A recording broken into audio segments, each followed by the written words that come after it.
महाराष्ट्र में बीजेपी शिवसेना गठबंधन को बचाने की कोशिश लगातार जारी है। आज महायुति की बैठक है, लेकिन बड़ी खबर यह है कि बीजेपी अध्यक्ष अमित शाह आज शाम मुंबई पहुंचने वाले हैं। हालांकि बीजेपी ने गेंद अब शिवसेना के पाले में डाल दी है और कहा है कि फैसला अब शिवसेना को करना है।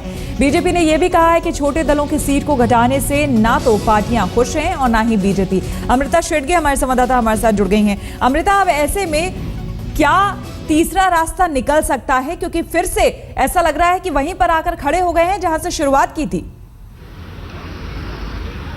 देखिए श्वेता, फिर से वही दिख रहा है चित्र जो है वो शिवसेना ने कह दिया है कि जो नया फॉर्मूला है जो बीजेपी ने भी मान्य किया है उसमें ये है कि शिवसेना को 151 सीटें जाएगी, बीजेपी को 130 और बची हुई 7 सीटें गठबंधन के छोटे पार्टियों में जाएगी। छोटे पार्टियां ये मानने को तैयार नहीं है। कल उनके साथ बैठक हुई थी जहां से वो निकल आए जो बाकी पार्टियों के सदस्य थे, और उन्होंने कहा कि 7 सीटें हम नहीं लेंगे, क्योंकि आरपीआई की साफ मांग है, वो चाहते हैं 20 सीटें, जो दूसरी पार्टी है वो चाहती है 10 सीटें। तो ऐसे में अगर गठबंधन की चार पार्टियां जो है उनमें से 2 पार्टियां 30 सीटें मांगती है तो बचे हुए 2 को क्या देंगे?